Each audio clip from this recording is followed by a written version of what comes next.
प्रश्नावली 3.3 का तीसरा प्रश्न है, यदि एफ एक्स बराबर एक्स सही एक्स माइनस पी अपान Q minus P plus x सही एक्स माइनस क्यू अपान पी माइनस क्यू जहां पी बराबर नहीं होगा क्यू के, तब दर्शाइए कि P F P plus F Q बराबर F P plus Q.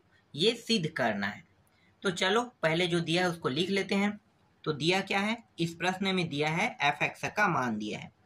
F x का मान एक्स दिया हुआ है, एक्स सही एक्स माइनस पी, और दिया है यहाँ पे क्यू माइनस पी दिया हुआ है, फिर प्लस, फिर एक्स दिया है, फिर एक्स माइनस क्यू अपान पी माइनस क्यू। ये प्रश्न दिया हुआ है, इसे मैं समीकरण 1 मान लेता हूं। ठीक है, ये क्या है, ये समीकरण 1 है। अब यहाँ पे जो x दिया है, ठीक है, सिद्ध क्या करना है प्रश्न में, देखो एफ पी और एफ क्यू। तो पहले एफ पी निकालते हैं। तो x के जगह पे मैं क्या रखूंगा, p रखूंगा। ठीक है, इस समीकरण में पूरे में जहां जहां पे x है वहां पे मैं p रखता हूं। तो यहाँ पे x है तो ये हो जाएगा एफ पी, यहाँ भी x है मतलब ये भी p, ये x है मतलब ये भी p और minus p, q minus p, plus ये भी x मतलब p रखेंगे और यहाँ भी p रखेंगे माइनस q, और यहाँ पे p माइनस q। इस तरह से यहाँ पे देखो p और p दिया है, एक प्लस एक माइनस है, इसका मतलब क्या हो जाएगा, ये 0 हो जाएगा। ठीक है, तो p इंटू, और ये 0 को अगर भाग देगा p तो क्या प्राप्त होगा, 0 ही, तो गुणित क्या होगा, 0 के साथ गुणा इसका p का। ठीक है, यहाँ पे देखो p है, p माइनस q दिया है और p माइनस q दोनों देखो, तो इसे कोष्टक में ले लो, इसको भी कोष्टक में ले लो। अब देखो सेम टू सेम मान है, मतलब ये भी कट जाएगा, ये भी कट जाएगा, बचेगा क्या, सिर्फ p बचेगा। क्या बचेगा, p। अब देखो p और यहाँ पे 0 दिया है, तो p और 0 को गुणा होगा क्या होगा, 0 ही प्राप्त होगा, और यहाँ पे p है तो आंसर क्या आ जाएगा, p यहाँ पे आंसर आ जाएगा। समझ में आ गया, मतलब एफ पी का जो मान है, ये f है ना, एफ पी का मान p प्राप्त हो रहा है। तो इससे ये सिद्ध हो रहा है कि p के बराबर q नहीं आ रहा है। देखो एफ पी रखने पर p ही प्राप्त हो रहा है, तो p बराबर q प्राप्त नहीं हो रहा है, ये सिद्ध हो गया। चलो अब क्या करने वाले हैं, प्रश्न में एफ q भी दिया है रखने के लिए, तो यही जो समीकरण 1 है ना, इसी में मैं q रखूंगा। तो यहाँ पे रख देते हैं एफ क्यू बराबर, जहां जहां x रहेगा वहीं पे q रखेंगे, तो q into Q minus P, और नीचे में है q माइनस पी दिया है, प्लस यहाँ पे x था, इसके स्थान पे मैं q रखूंगा, फिर यहाँ भी x है, यहाँ पे भी q माइनस, और q यहाँ पे प्रश्न में दिया है, फिर p माइनस q, इस तरह से रखेंगे।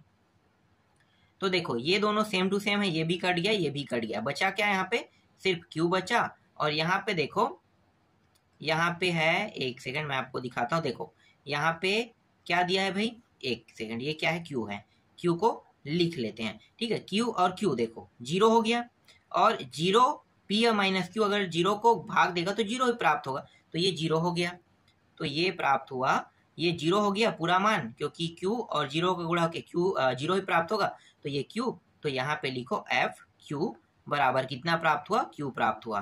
ठीक है, इसका मान ये रहा और इसका जो मान है वो ये रहा, दोनों प्राप्त हो गया। अब ये तो लेफ्ट हैंड साइड है ना, अब राइट हैंड साइड को निकालेंगे। तो राइट, एक सेकंड, यहीं से क्या करते हैं कि लेफ्ट हैंड साइड पूरा निकाल लेते हैं। तो इसे मैं मान लेता हूं समीकरण 2 और इसे मैं मान लेता हूं समीकरण 3। तो समीकरण 2 और 3 को जोड़ दो। अब तो जोड़ेंगे तो यहाँ पे f, ठीक है, f क्या है, p है, और f क्या है, q है, दोनों को जोड़ते हैं तो p प्लस क्यू प्राप्त हो रहा है, p प्लस क्यू प्राप्त हो रहा है। ये लेफ्ट हैंड साइड है, अभी मुझे प्राप्त हुआ है, ये लेफ्ट हैंड साइड का मान है। अब मैं राइट हैंड साइड के मान में यही मान ला के देखता हूं, अगर आ जाता है तो सिद्ध हो जाएगा। ठीक है, तो अब क्या करूंगा, राइट हैंड साइड में, राइट हैंड साइड को लाने के लिए उसमें p प्लस क्यू दिया है, तो इस बार क्या करूंगा, समीकरण 1 में ना मैं मान रखूंगा, यहाँ पे जहां जहां पे x रहेगा वहां पे मैं रखूंगा p प्लस क्यू रखूंगा। क्या रखूंगा इसके स्थान पे, p प्लस क्यू। तो यहाँ भी x है, यहाँ भी और यहाँ भी, यहाँ भी, तो जहां जहां पे x है वहीं पे बस रखूंगा, क्या रखूंगा, p प्लस क्यू। तो चलो रखते हैं, तो यहाँ पे रख देते हैं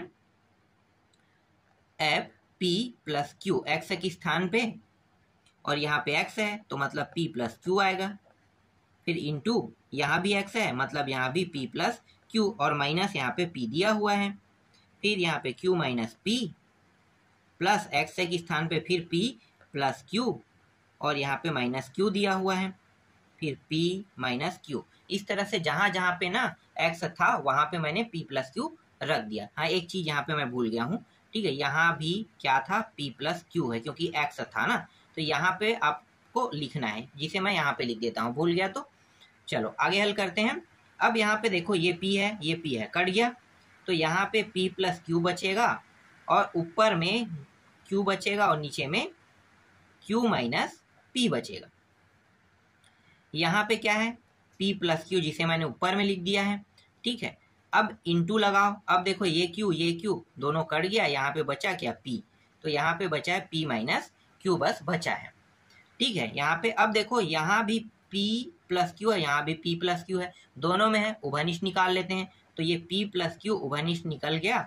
अब बचा क्या है, तो बचा है यहाँ पे, इसे कोष्टक में लिखेंगे, ये q है और प्लस p है, तो लिखो यहाँ पे q प्लस, यहाँ पे नीचे में क्या है, q प्लस ये रहा q माइनस p और p माइनस q, यही बचेगा, ठीक है। अब नीचे में देखो दोनों के हर बराबर है क्या, हर, तो हर बराबर नहीं है तो हर बराबर करना पड़ेगा। अब हर बराबर करने का एक सिंपल ट्रिक है, ट्रिक क्या है आपको पता होगा, नहीं पता है तो मैं आपको बता देता हूँ।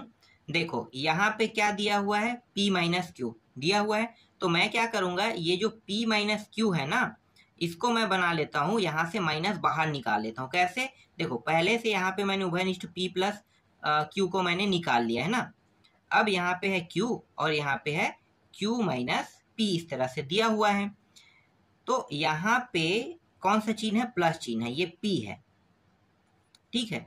अब देखो यहाँ पे मैंने माइनस बाहर निकाल दिया, तो जो चिन्ह है वो क्या हो जाएगा, बदल जाएगा, ये जो q है ये प्लस में आ जाएगा और ये आ जाएगा माइनस में, तो प्लस में लिखो q को, ठीक है, q किस में आ जाएगा, प्लस में, यहाँ पे प्लस में लिख लो, ठीक है। और जो ये जो p है ये किस में हो जाएगा, माइनस में हो जाएगा, क्योंकि मैंने क्या किया है, चिन्ह को बाहर निकाल लिया है। अब ये चिन्ह जो बाहर निकला है इसको जब मुझे हटाना है तो ये वाले प्लस है वो क्या हो जाएगा, चेंज हो जाएगा, प्लस के जगह में आ जाएगा ये चिन्ह, ठीक है। कैसे, देखो p प्लस क्यू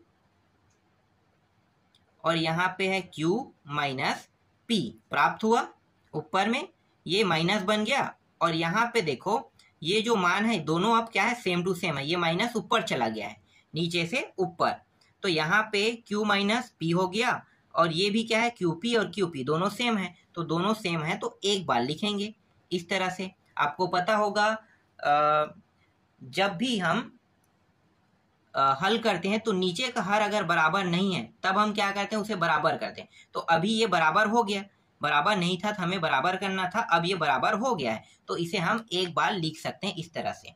अब यहाँ पे देखो QP दोनों में दिया है, इस तरह से कट गया, बचा क्या, P प्लस क्यू बचा है ना, P प्लस क्यू, तो यहाँ पे जो F का मान आया है वो P प्लस क्यू का जो मान है वो कितना है, P प्लस क्यू, और ये क्या है, राइट हैंड साइड है, ठीक है, राइट हैंड साइड। तो मैंने क्या कहा था आप लोगों को कि लेफ्ट हैंड साइड को आपको देखना है और राइट हैंड साइड को देखना है, दोनों मान सेम है, राइट हैंड साइड देखो और यहाँ पे लेफ्ट हैंड साइड देखो, दोनों बराबर हो रहे हैं, तो क्या होगा, इससे सिद्ध होता है कि लेफ्ट हैंड साइड बराबर राइट हैंड साइड है, ठीक है। आपको यहाँ पे लिख लेना है सिद्ध हुआ, इस तरह से, ठीक, समझ में आ गया। चलो आगे बढ़ते हैं। चौथा प्रश्न में दिया है यदि f(x) बराबर 2x का वर्ग प्लस 3x का 4 घात और g(x) बराबर 3x का 3 घात प्लस 5x, तब दर्शाइए कि f(x) समफलन है और g(x) विषम फलन है। तो यहाँ पे f(x) का मान दिया है उसे मैं लिख लेता हूँ, f(x) बराबर 2x का वर्ग प्लस 3x का 4 घात, ये दिया हुआ है, ठीक है। और gx का मान दिया है उसको भी मैं लिख लेता हूँ, gx का मान दिया हुआ है 3x का 3 घात प्लस 5x इतना दिया हुआ है। अब इस प्रश्न में मुझे बताना है gx क्या है, विषम फलन, और fx जो है वो क्या है, समफलन। मतलब इसको मैं समफलन बताऊंगा और इसे मुझे विषम फलन बताना है। फलन, विषम फलन। ये समफलन और फलन और विषम फलन का मतलब क्या होता है? समफलन मतलब प्लस में मान प्राप्त होना और विषम फलन का मतलब माइनस में मान प्राप्त होना। तो पहले मैं इसको लेकर हल करूंगा, ठीक है, इसे मैं लूंगा, इसे मैं समीकरण 1 मान लेता हूं, ठीक है, समीकरण 1। तो समीकरण 1 को मैं हल करूंगा तो यहाँ पे जो x दिया है ना, यहाँ भी x, यहाँ भी x, तो x के स्थान पे मैं माइनस x रखता हूं। अगर ये मान प्लस में प्राप्त होता है मतलब ये क्या रहेगा, समफलन रहेगा। चलो देखते हैं आ रहा है कि नहीं आ रहा है। तो यहाँ पे f माइनस एक्स मैं रख रहा हूँ सब जगह, तो 2 और ये हो गया माइनस एक्स और यहाँ पे वर्ग है मतलब ये वर्ग हो गया, और ये 3 माइनस एक्स और इसका भी 4 घात, ठीक है। यहाँ पे देखो, यहाँ पे माइनस में दिया एक्स और यहाँ पे वर्ग दिया है, तो वर्ग अगर ये मान सम में हो ना, सम संख्या, तो माइनस में जो भी मान होगा वो अपने आप प्लस में प्राप्त होता है। मैंने आप लोगों को बताया था, ठीक है। क्या होता है, अगर मान किसमें हो, माइनस में हो, और उसका घात जो है वो सम संख्या हो, जैसे 2, 4, 6, 8, 10, 12, तो मान किसमें प्राप्त होगा, प्लस में। मतलब यहाँ पे 2 और x का क्या हो जाएगा, वर्ग का वर्ग रहेगा, ठीक है। और यहाँ पे देखो, यहाँ भी घात क्या है, सम है, मतलब ये x का 4 घात। तो देखो यहाँ पे ये दोनों सेम है, सेम टू सेम।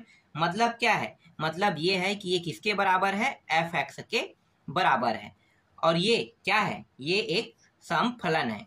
तो यहाँ पे लिखो, अतः fx क्या है, समफलन है। समझ में आ गया। अब gx को हल करते हैं, इसे मैं दूसरा समीकरण नाम दे देता हूं, ठीक है। तो gx को लेकर हल करो, तो जहां पे gx दिया है ना, x के स्थान पे मैं क्या रखूंगा, माइनस रखूंगा यहाँ भी। तो ये g माइनस एक्स बराबर 3 माइनस एक्स 3 घात प्लस 5 माइनस एक्स, इस तरह से, ठीक है। अब देखते हैं हल करके इसे। तो यहाँ पे देखो 3 है और यहाँ पे देखो माइनस एक्स है और घात कितना है, 3 है। घात विषम है, विषम घात है मतलब ये मान किस में प्राप्त होगा, माइनस के माइनस में। तो यहाँ पे मैं माइनस को आगे में लिख लेता हूँ और एक्स का 3 घात माइनस में प्राप्त हुआ। यहाँ पे देखो घात 1 है, ये मतलब विषम है, तो यहाँ भी ये मान किस में प्राप्त होगा, ये मान भी माइनस में ही प्राप्त होगा। तो माइनस 5x इस तरह से प्राप्त हो रहा है, दोनों मान माइनस में है। अब यहाँ पे माइनस माइनस को मैं उभयनिष्ठ निकाल लेता हूँ, तो यहाँ पे जो बचा है उसे कोष्टक में लिखेंगे, 3x 3 घात माइनस प्लस 5x, दोनों से माइनस को मैंने उभयनिष्ठ निकाल लिया। तो ये किसके बराबर है, ये पूरा मान, एक सेकंड यहाँ पे आपको दिखाई देगा, यहाँ पे देखो ये पूरा मान किसके बराबर है, gx के। तो gx के बराबर है और मैंने माइनस बाहर निकाला है। तो gx किस में प्राप्त हो रहा है, माइनस में प्राप्त हो रहा है। इसका मतलब क्या है कि ये विषम फलन है। तो यहाँ पे लिखो gx, अतः gx विषम फलन है। यही क्या है, इसका आंसर है। इस तरह से प्रश्नावली 3.3 पूरा कंप्लीट हो गया।